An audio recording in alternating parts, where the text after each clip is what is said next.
Assalamualaikum warahmatullahi wabarakatuh. Perkenalkan, saya Lela Lasana dari program studi D3 Farmasi Anas Husada Bangkalan. Di sini saya akan menjelaskan tentang sedikit komunikasi farmasi dari mata kuliah komunikasi farmasi.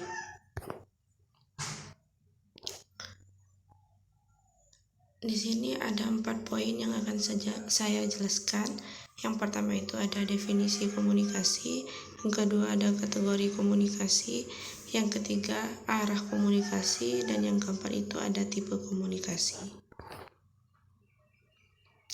Poin yang pertama yaitu definisi komunikasi.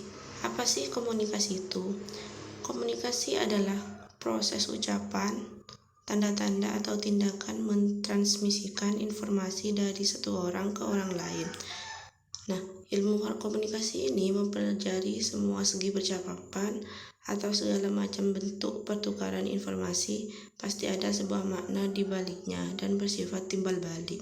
Jadi komunikasi itu adalah sebuah ucapan atau tanda-tanda yang bisa dilihat dari gerak tubuh manusia.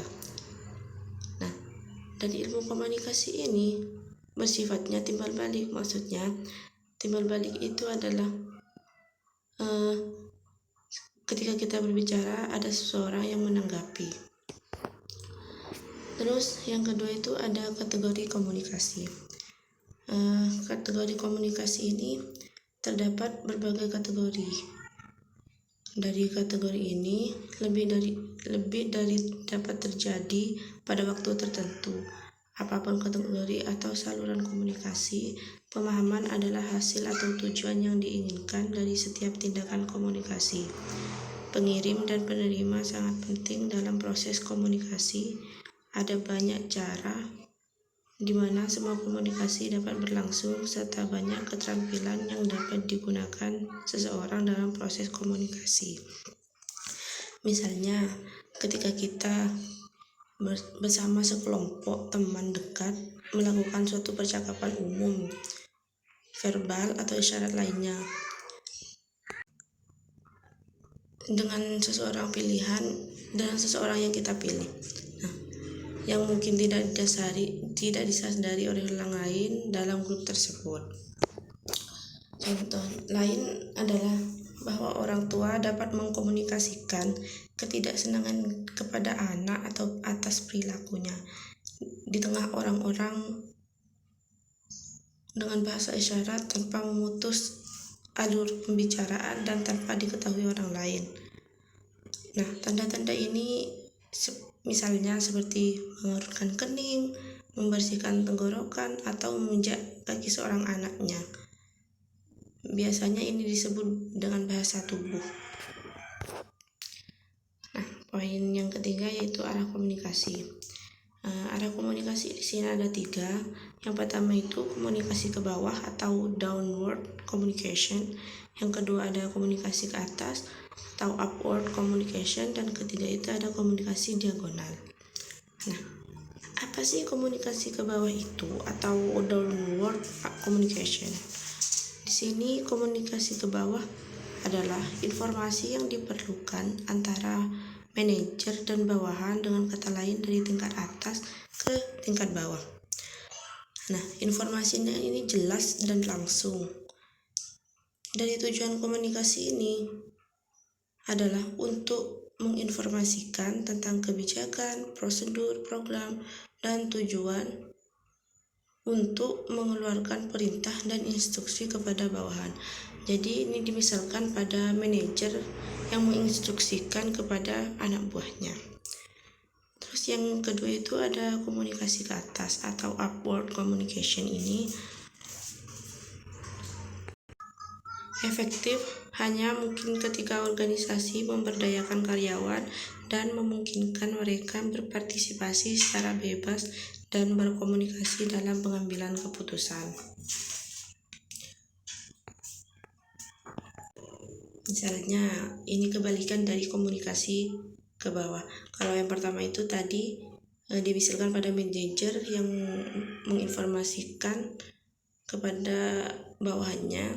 Sedangkan kalau Komunikasi ke atas ini adalah karyawan yang dapat menyampaikan informasi kepada atasannya secara bebas dan dapat menyuarakan pendapatnya. Terus ada komunikasi diagonal. Di sini komunikasi diagonal adalah suatu komunikasi vertikal atau ke atas antara berbagai hierarki, mungkin ke atas atau ke bawah. Jadi diagonal ini adalah komunikasi yang bisa ke atas, bisa ke bawah. Misalnya dari manajer ke karyawan, manajer umum ke manajer, mandor ke mesin operator yang lain ya, kepala departemen ke kasir dan lain-lain. Nah, tujuan dari komunikasi ini sendiri, komunikasi ke bawah ini adalah yang tadi untuk menginformasikan dan mengarahkan atau menginstruksikan karyawan. Jadi kita sebagai manajer atau atasan yang menginstruksikan karyawan tadi. Itu kalau komunikasi ke bawah. Jadi diagonal ini bisa ke bawah, bisa menjadi komunikasi ke atas. Terus tipe yang selanjutnya poin yang selanjutnya adalah tipe komunikasi. Di sini tipe komunikasi dibagi menjadi 5. Yang pertama itu jenis komunikasi formal, di mana dikenal sebagai komunikasi resmi. Jenis komunikasi ini dilakukan melalui saluran yang telah ditentukan. Dalam profesi seorang individu perlu berkomunikasi dengan sejumlah jenis dulu. Ini termasuk seperti majikan, supervisor, kolega, klien, dan lain-lain. Komunikasi formal ini membentuk inti dari kehidupan profesional individu. Ketika individu memberikan presentasi atau pidato, maka mereka perlu berterima kasih kepada audiens mereka untuk mendengarkan. Jadi sangat formal gitu. Terus yang kedua itu ada jenis komunikasi informal. Dijalankan di dalam organisasi, di antara rekan kerja, serta di antara atasan dan bawahan. Komunikasi dari mulut ke mulut dianggap sebagai karakteristik utama. Jadi misalnya pada kehidupan sehari-hari. Terus yang ketiga itu ada komunikasi lisan atau tatap muka. Berlangsung, tatap muka dianggap sebagai jenis komunikasi yang paling umum dan dikenal. Misalnya secara ketika kita curhat atau apa gitu, akan tetapi kita saling bertemu.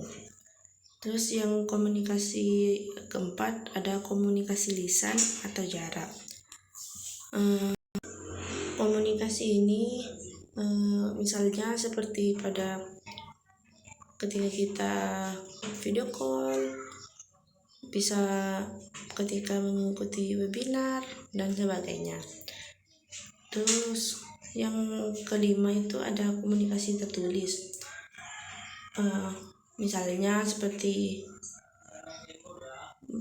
pada surat, pemberitahuan, email, WA atau pesan dan lain sebagainya.